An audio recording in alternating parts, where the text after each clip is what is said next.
Everyone. So this will be looking at the English language PowerPoint as well as the introduction to poetry to help you with understanding how to analyze poetry. And then I'll post some videos with some of the different poems, going over some common interpretations as well as some practice with the different poems. All right, so the first one we have is Old English. This is actually not Shakespearean English, but the English language that we used from about 650 AD to about 1066 AD. 1066 being when the Norman conquest under William the Conqueror takes place. 650s is after the fall of the Roman Empire, around the time of the Viking invasions. So we get this language, which is very much a foreign language to us compared to the English we know today. It even sounds different. But when Gardenum and Gerdagum Theo Tignaga Frim Gefrunen Hu Tha E Pelingus Ellen Fremedon. It sounds very much like the ancient Norse, ancient German, because that's where it comes from. It doesn't have a lot, has a little bit of Latin influence that's been around, a little bit of Celtic influence, but mostly it's Germanic influence. Then after 1066, we get the conquerings of William the Conqueror, and he takes over England. He is actually from the Norman, whose tribe who spoke Old French, and into the late 1400s, the language of the court was Old French, and eventually it did get into some more English. So we get things like in the 1400s, we get Chaucer, who his English sounds a little bit more like, it's starting to get closer to modern English. Not quite there yet. Things still have different pronunciations, even the words that look uh familiar to us, and they have a little bit different pronunciation, but we get a French influence to the language at this point. So we get one that April, with the sure suta, the drukt of March hath pierced to the ruta, and bathed every vein in switch liquor, of which virtue engendered is the floor. On Zephyr's ache with his sweet breath, inspired hath in every holten heth, the tender croppers and the young Asana, hath in the ram his half course arona, and small fowlers making melodia, that slept in all the nicks with open ear. But even this, it's close to the word we have for night. It means night, but it's nicked at this time.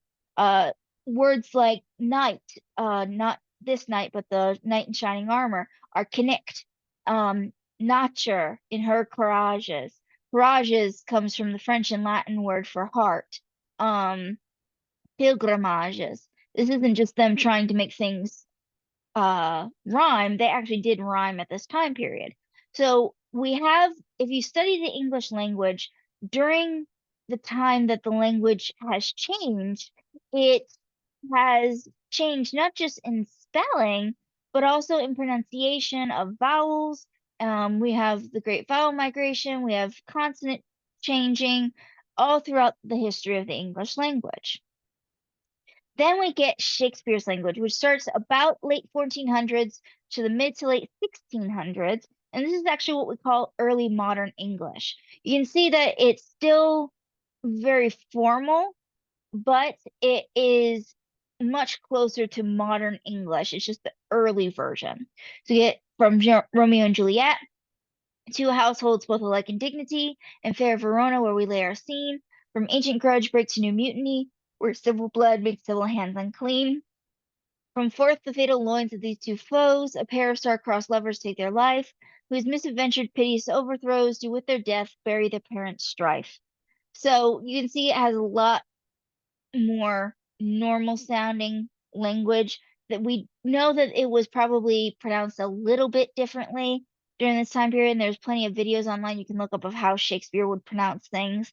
But it's at least when you read it, it makes more sense. Now, not that there isn't some things that we missed, especially Shakespearean early modern English. As I just said, the pronunciation, the spelling, all that changes throughout time, but also sometimes the word meaning. So what word we would associate it with now might be something different than what it was associated with back then. And that could change how, you know, especially in Shakespeare, the jokes that the audience might have gotten then that we wouldn't get now, that could change the meaning of things, could lead to foreshadowing. It just depends on the story. Now, you're not going to have to look through all that, but just keep in mind that Shakespeare is still, it's especially his poetry, you know, still got to treat it like any other poetry. Even when we read Midsummer Night's Dream, it can be a little difficult if you're not used to the language. So, there are some translations online that might help you if you're not sure what's going on in the poem, that it will at least change it into modern day speak so that you can kind of understand what's going on in each line a little better. And then we get modern English, starts around the 1700s to the present time. This type of English, you know, I jokingly use Macklemore and Ryan Lewis, but I use this song because even in something like this, that is modern, it is music, we can do an analysis of it. The song was composed to show Macklemore's esteem for thrift shops and saving money rather than flaunting expensive items like many rappers. Now, in the 1700s, we get the standardization of spelling and grammar. This is when we're applying Latin grammar rules, that we get the first dictionaries from Merriam-Webster. There are many different changes, and the language is constantly still changing. So you're able to see that language is different today than it was back then. Even some joking 21st century translations of Shakespeare, of other stories, even stories that were published only 20, 30 years ago, they'll do interesting ones in today's common language, um, you know, with slang of today and such like that. And it does sometimes get the same meaning across, but sound very different from each other. That's kind of a little bit about the English language. Now I want to go into poetry itself. So this is just a quick introduction to verse, and it will teach you what to look for. And then I will bring up a poem for you to look at, and I'll go through it here together on the screen, showing how I would go through it, because poetry, students find is a little bit more difficult than with short stories, mainly because it is in lined verse rather than in just easy to read text. So the definition of the word poetry itself comes from the ancient Greek word poeo, meaning I create. And poetry is a literary art form in which language is used for its beauty and emotional effect, in addition to or even instead of its meaning. It's not really about telling a story. There are certainly poems that do that. It's more about what can language make you feel? What little bit can it mean in a story? What lessons can it teach without giving a true story? So poetry differs from prose writing, such as dramas, short stories, long fiction, in the following ways. Poetry stresses an economy of language. Poets strive to use as few words as possible, and they carefully select the most specific descriptive word for each thought, because they want to make sure that if they only have so many lines, so many words that they can say things in, they need to use the best words to get across the emotional effect that they're trying to have the reader feel and learn. So they need to use as few words as possible and therefore get the best word for the situation that they're looking for. They also have to think about the sound of the words, such as the repetition of sounds through things like alliteration, which is going to be the repetition of the first sound a word makes. So like she sells seashells by the seashore. Tongue twisters like that are forms of alliteration. Rhyme is going to be when that um ends at the end of a word. So like when we had in Chaucer, the little bit I read to you, her in his garages, Natcher and no, Natcher and her garages, folks going and making pilgrimages. That ages that both garages and pilgrimages end in is a rhyme. And all of this is central to enjoying and understanding a poem, but it also goes back to the ancient bardic tradition, because a lot of times we had an oral tradition in many, many cultures that allowed us to pass stories from one generation to the next. And in order to memorize all the different bits of these stories, if you were to write it down in verse, it was a lot easier to remember all the lines, especially if there were rhymes and catchy phrases that helped you remember, the order of everything. The same way that modern day songs have catchy lyrics, have repeating parts. Can't speak today. The repetition of sounds, the repetitive. I don't know why I couldn't say it. The repetitive uh parts of a song like the chorus that allow us to be able to understand the song, but also be able to remember it well to pass it on to others. Poetry also centers on imagery rather than characters or plot.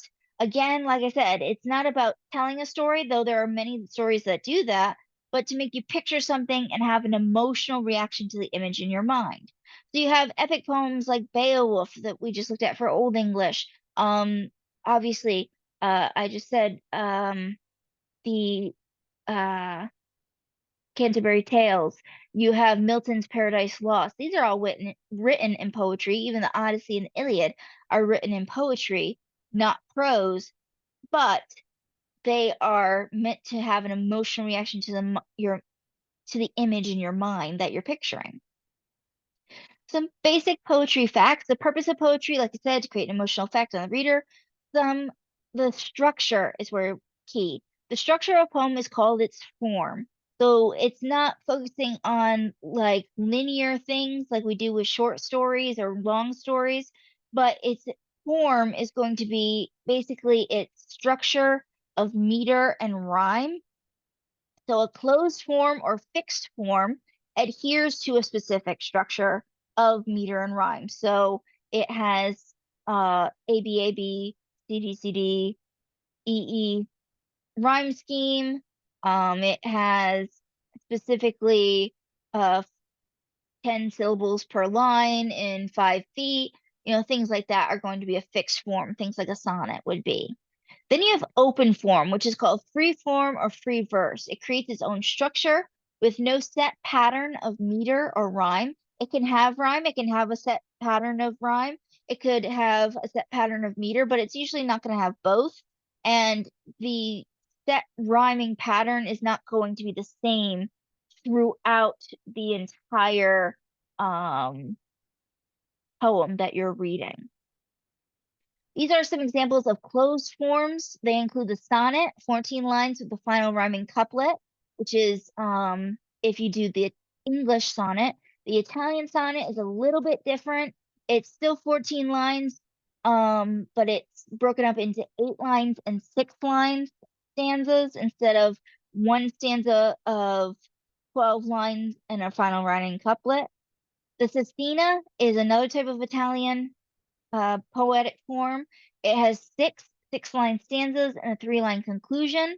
And then you have the haiku, which is a 3-line, 17-syllable Japanese verse, which is 5 syllables, 7 syllables, 5 syllables. And there are many, many different types because people are constantly creating new forms. So this is an example of a haiku by Basho Matsuo. An old silent pond, a frog jumps into the pond, splash, silence again.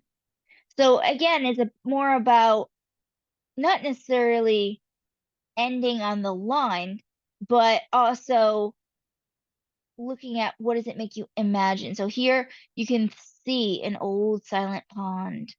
A frog jumps into the pond, splash, silence again. And you can picture that whole scene as it actually happens. And this one's haiku. So we have an old silent pond. There's 5. 7, a frog jumps into the pond. 5, splash, silence again. That's where 17 in total, 575. Here we have to the virgins to make much of time. We'll study this one, and I'll do a video about this one specifically. But you can see the rhyme scheme is ABAB, May, today, flying, dying. A, B, A rhymes with A. So A, B, B rhymes with B. C, D, C, D. sun, getting, run, setting, first, warmer, worst, former, time, merry, prime, Terry.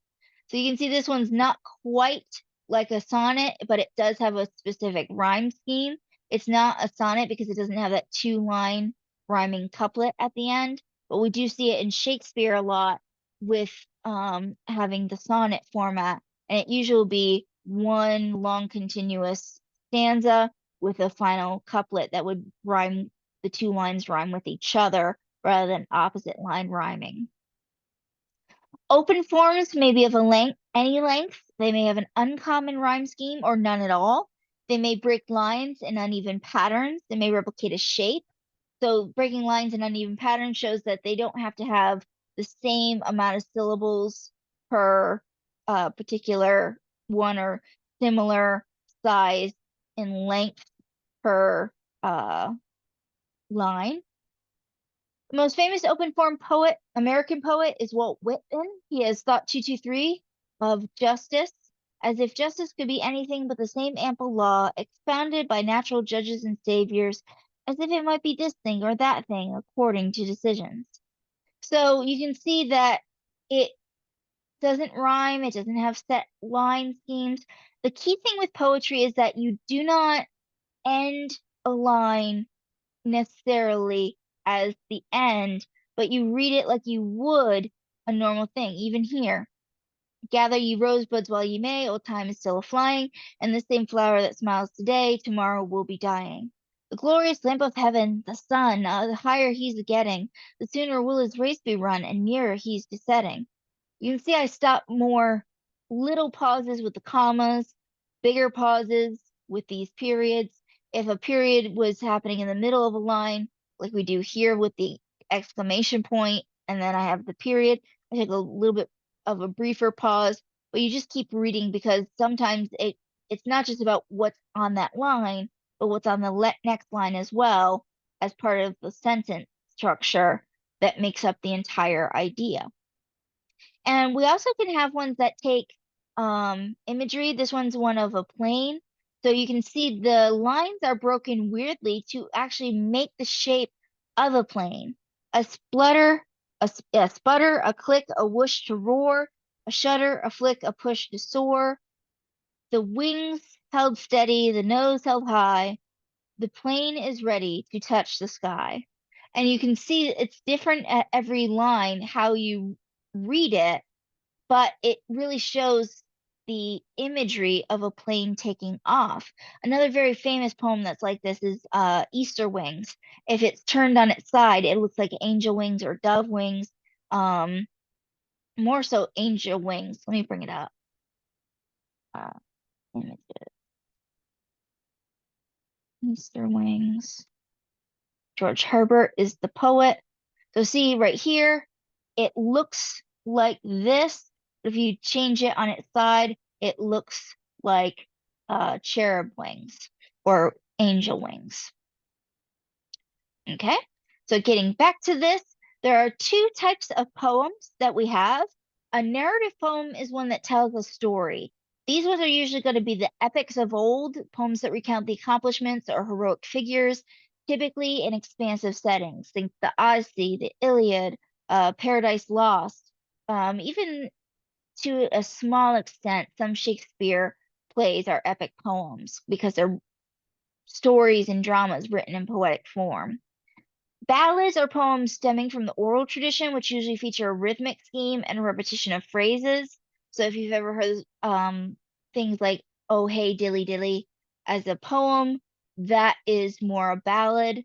And that was a common one from 1800s.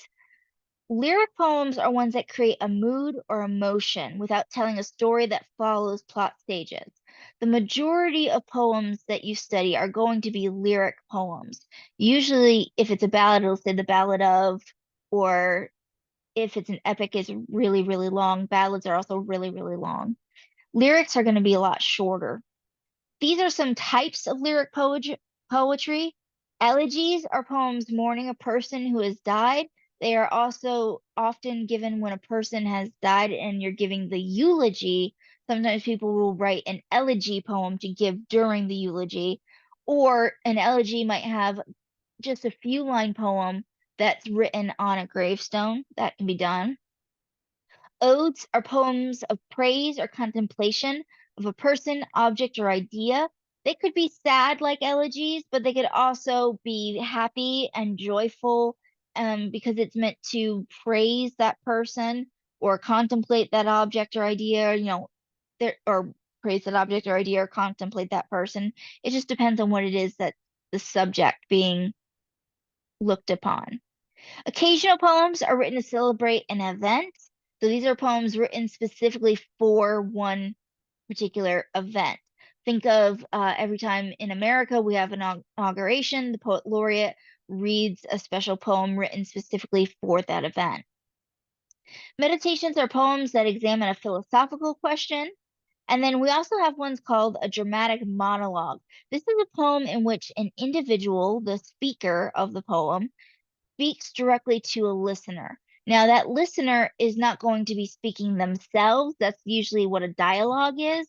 A monologue, in at least drama, but also in this case, is when there's another character present in the room, but they are not going to say anything. That original person who does all the talking is just talking at them. Now, in poem format, that other character that never speaks is almost representative of us, the reader, and trying to give a intimate um, conversation between the speaker of the poem and the reader. Now, there are a few elements to poetry that we look at when we're analyzing it, not just what type of poem we think it is or what the topic it deals upon is. Voice. This refers to the speaker of the poem or the persona that the poet has adopted. So this, we say it's the speaker of the poem because it is never the poet who is speaking. The poetic persona is speaking if it is the poet at all, because we don't want to assume that the speaker of the poem shares the same biological facts of the poetic persona, because they might be taking on different poetic personas. For example, when we read the shepherd to his lover and the nymph's reply to the shepherd, the writers are taking on in the first poem, the persona of a shepherd in love with a girl, which is pretty easy.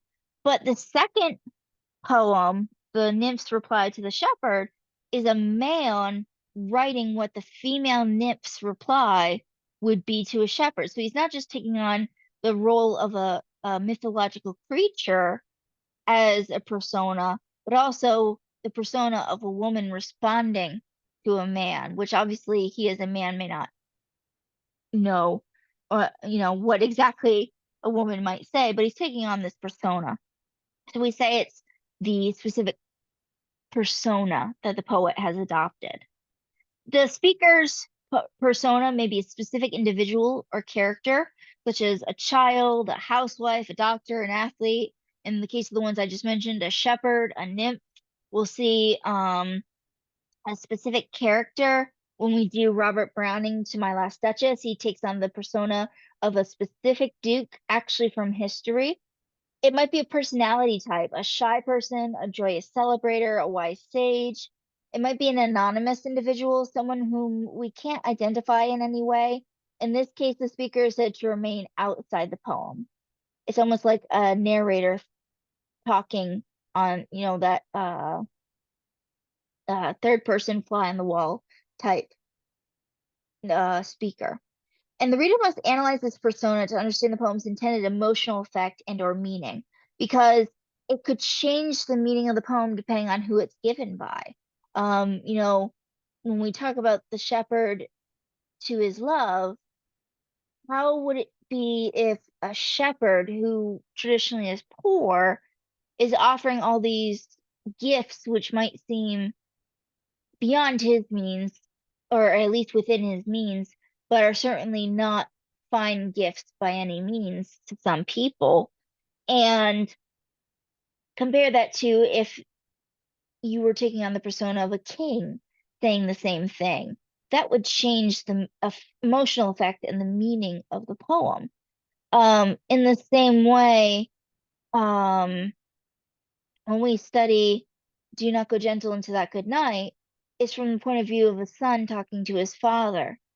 So, how would it change if it were a daughter talking to to her father? How would it change if we didn't know whom the speaker might be? How would it change if it was just a personality type? These types of things, if we can think about what the change would be, it helps us better understand why that persona is so important in how it creates the emotional effect and or the meaning of the poem. Some other elements of poetry, we have imagery, which is language that evokes the physical sensations of the senses, sight, sound, smell, taste, and touch. And poets strive to use imagery vivid enough to physically affect the reader. So make it as if you were there yourself. That way you could experience it the same way the speaker could. And there are two types of imagery. Static imagery freezes the moment and creates a timeless quality. It often refers to events or ideas that have existed since the dawn of time, such as natural cycles, daylight and tides, weather phenomena. These are the same things, the same sunset you see today is the same sunset you'll see tomorrow that you saw yesterday. So that is something that is static, but it's kind of universal. Kinetic imagery conveys a sense of motion and change. It may refer to objects of modernity, such as cell phones or automobiles, or to ideas that move and grow as one has an emotional or intellectual awakening and epiphany. Um, so it just depends on the situation. If it's something that could be at any time period, kind of like that universal symbolism, then it's going to be a static imagery. If it's going to be something that really only fits for a specific time period that maybe doesn't age well, that's probably kinetic imagery. Third element is word choice. So the language used to convey the poem's emotion and meaning. As we said, we have to be very careful since we only have so many words to tell what we need to tell. So we want to make sure we're choosing the best words. So we want to make sure how does the word fall on the ear by itself, as well as in combination with other words, such as repetition of words, sounds, or syllables. How does it sound on its own? How does it work on its own? They may have a specific meaning, a concrete meaning, evoking a tangible image. So saying the flag, a kiss, a sunset. Or that same thing could be have some kind of abstract image, more general image, evoking an intangible idea. So for example, the flag of one's country usually gives them some form of patriotism. The kiss could be an abstract image for love. A sunset, the passage of time. So it could be one, the other, or both. It just depends on what you see as the meaning out of the poem. We also need to think of the connotations or the emotional associations it brings up for the reader. For example, if someone were writing a poem today about an evil, wicked stepmother, that's a lot of words. Whereas someone just said stepmother, because of all of those fairy tales that we've grown up with the evil, wicked stepmother, just by using the word stepmother, it brings up emotional connotations for people.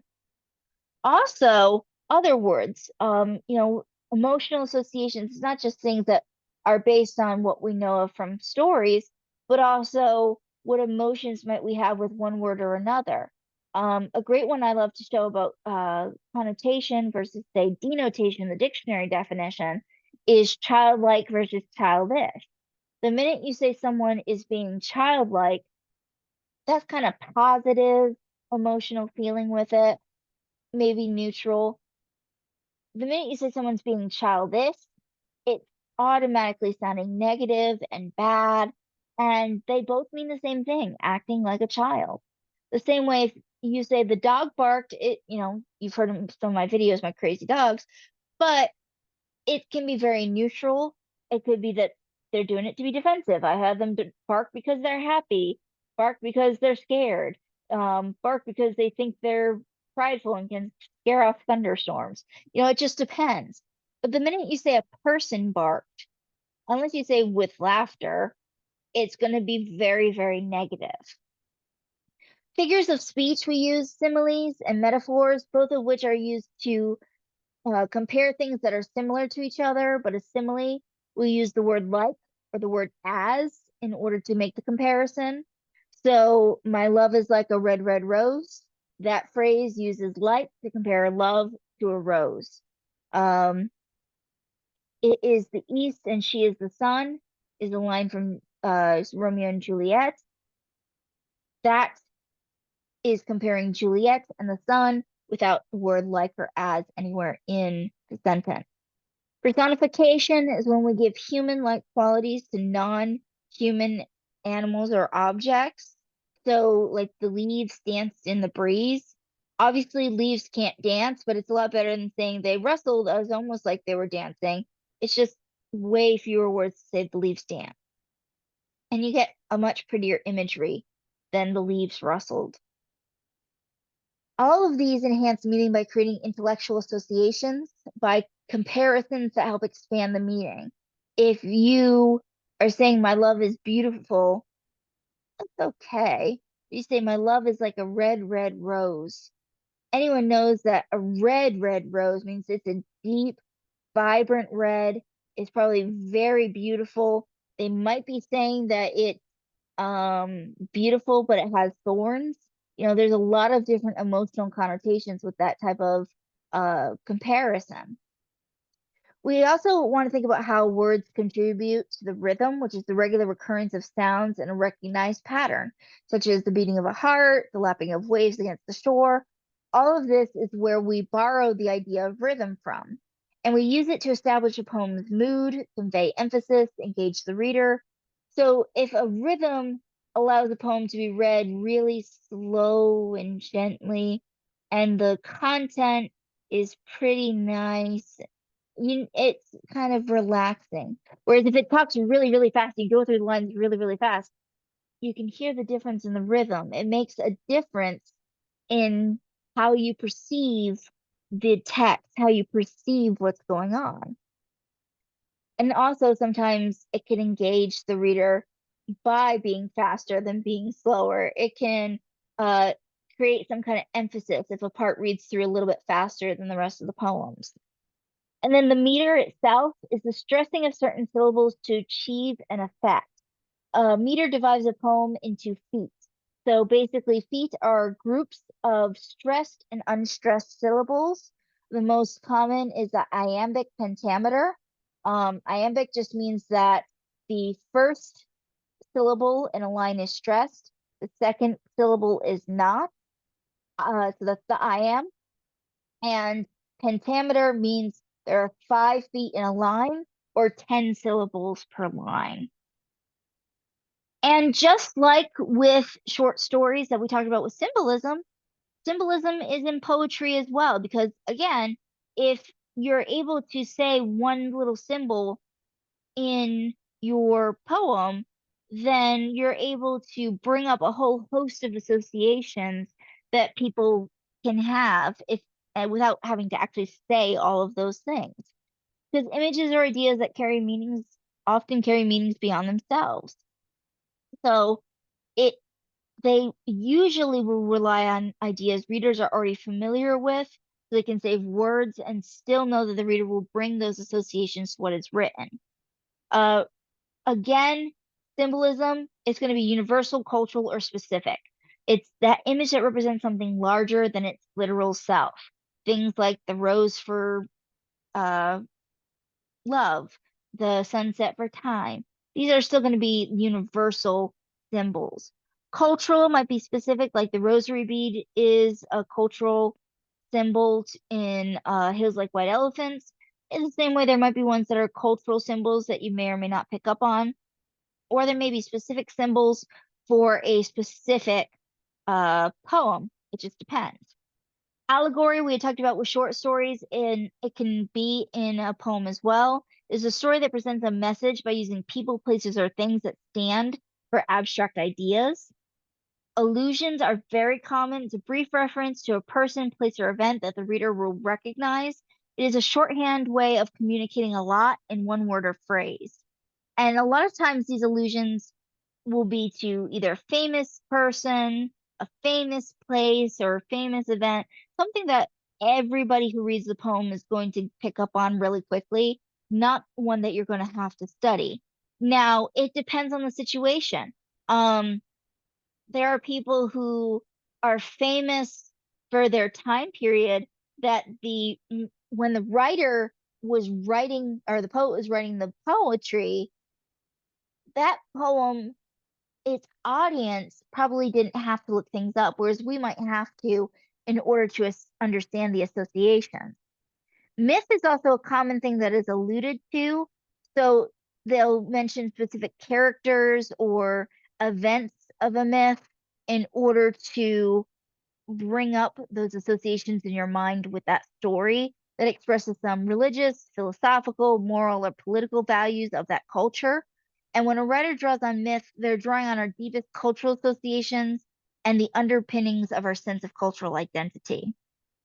So, in brief, there are two types of poems, narrative and lyric, two forms of poetry, open and closed, four elements of poetry, voice, who is talking, but it's never the poet, it is always the speaker. And the speaker could be a poet's persona, but not the poet themselves. Imagery, what do we see in our mind's eye? Word choice, how has the author manipulated language to achieve effect? And symbolism, what images have meanings outside of themselves? The last part I want to do here is kind of show going through poetry because, analyzing all of this makes it really, really difficult sometimes for students to know how do I analyze all this stuff in poetry and it's written so differently than prose. So the best way that I was taught is to go line by line, dissect what's going on in that line, and then try to kind of sum up what's going on in that line, and then, excuse me, move to the next line. And from there, you'll be able to combine the lines of the meaning. So we're going to bring up Monsieur's Departure by Queen Elizabeth I, and we'll do this part in a column so that we can see what is going on. Let me do a new share to here. Okay. All right. So let's see. We need columns.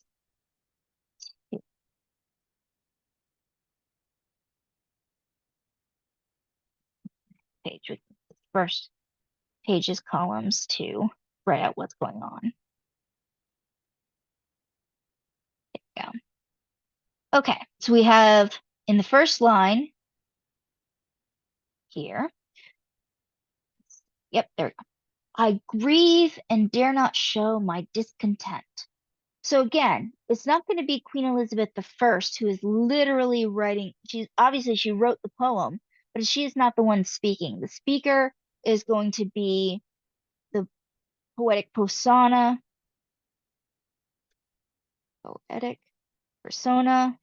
and clearly it is someone who is grieving. We can say from the title on Monsieur's departure. So after a gentleman leaves. Make this a little bit smaller. There we go. There's the first note. And we know they're grieving, and I dare not show my discontent. So the speaker is grieving, but cannot show it. That's easy. I love and yet am forced to seem to hate.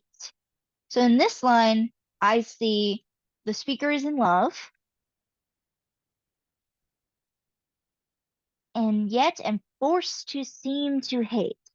So clearly, she's not allowed to show her love, but cannot show it and must show the opposite, that she hates that person. I'm just assuming she is the poetic persona, but it could be a he as well in this case. Hates the person. Okay. I do yet dare not say I ever meant. So they're saying they did mean, so they did mean, but can't say they did.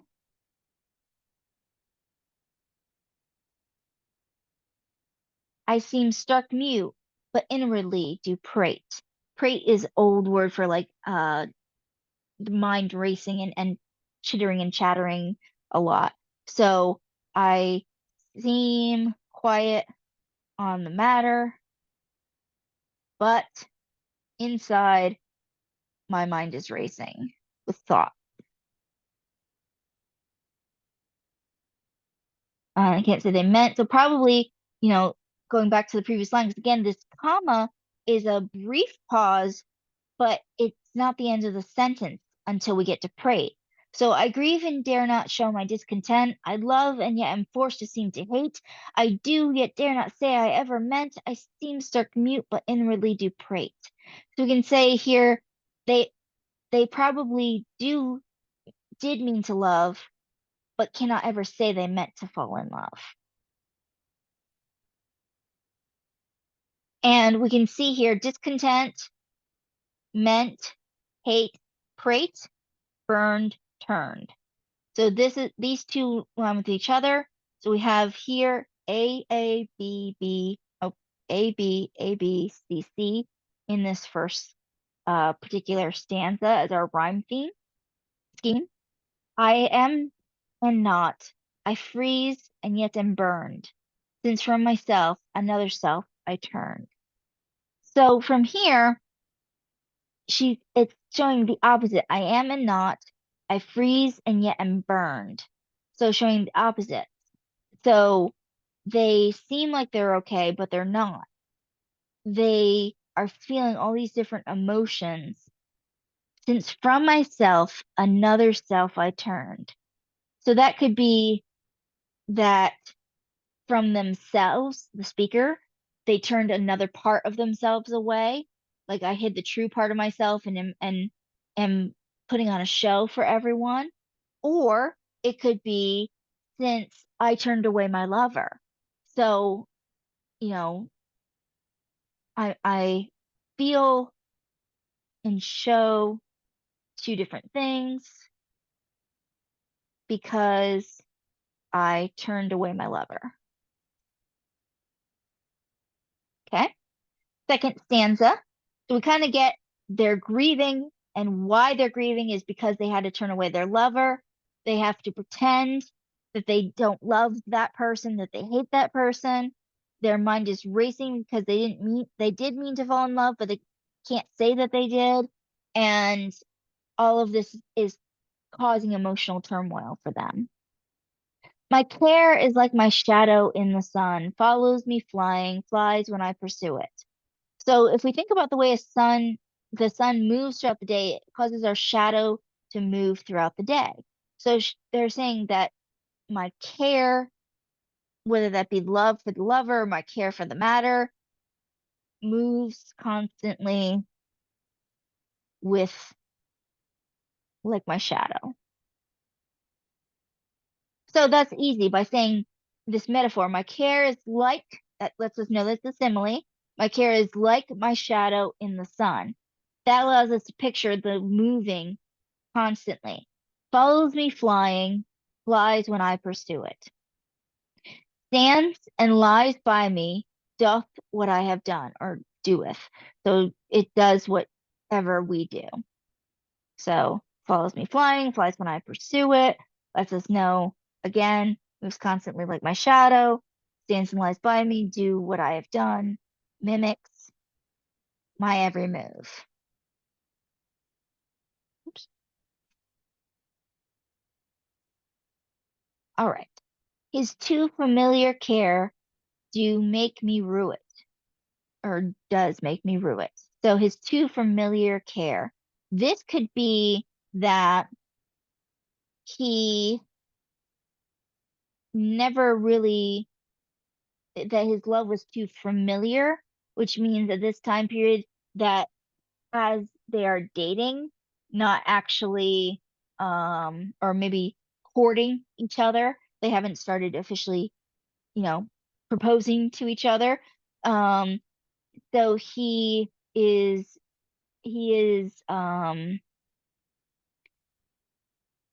is showing a love that is too great considering our relationship status, would be a good way to reword it. And that makes her rue or makes her uh regret what she's done. Not his love. She doesn't regret his love, just regret what she has to do. Because she knows he really does love her and it could be something lovely between them.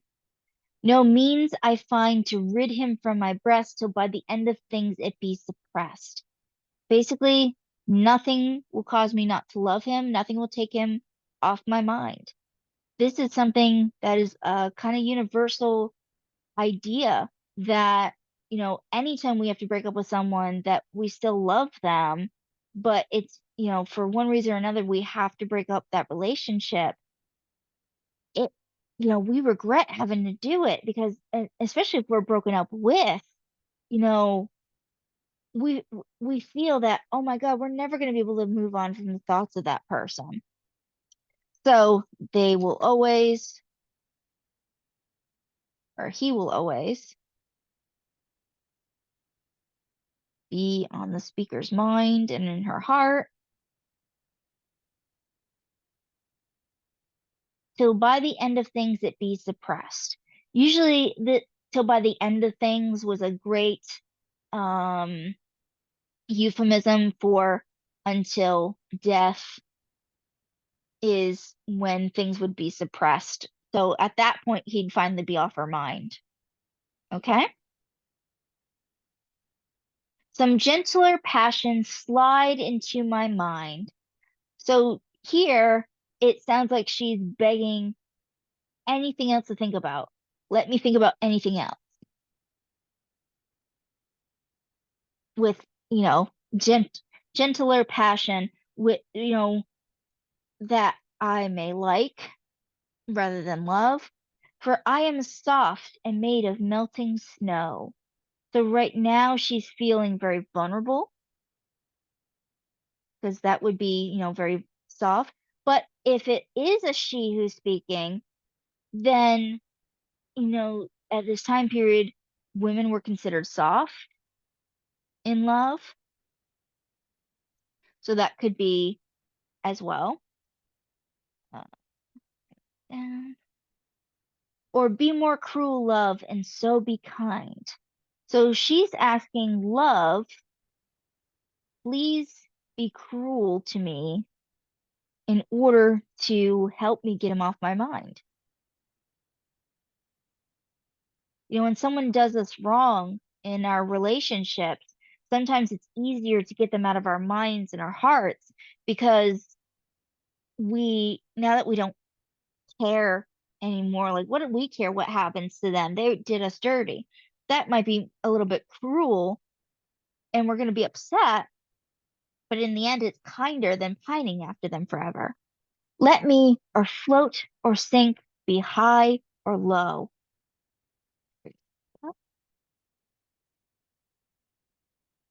Or let me live with some more sweet content, or die and so forget what love e'er meant. Bring up a second. So let me live with some more sweet content. Let me find something I can be content with, that I can be happy with. Or else let me die and forget what love, in this case, air, ever meant.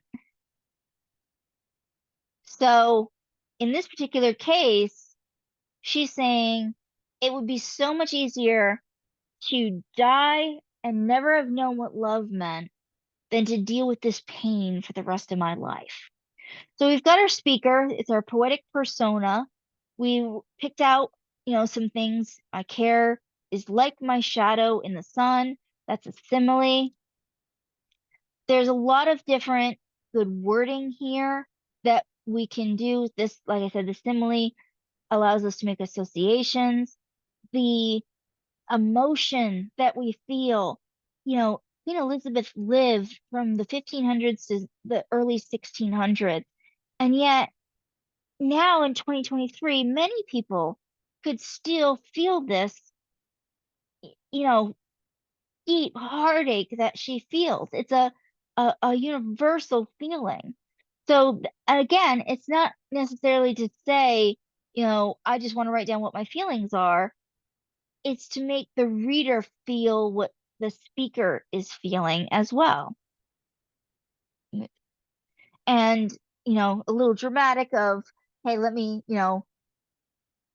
die and forget what love ever meant because I don't want to deal with this heartache, but it helps to show just how serious this person is. So now that we've gone through more line by line, you can see how going through each line, think about what the line means. Now, I went a little bit faster because I have some practice with this particular poem and with poetry in general, but take your time with each line, think about what it means, and then connect it to the next line. What does the next line mean? Especially if they all make up one sentence, then what are they trying to say in that one sentence through the three different lines or four different lines or however many lines in that one sentence? And that will help you figure out the stanzas, what's going on. So you can see it's a lot easier to understand what's going on now in this particular um, poem. So I hope that helps with poetry.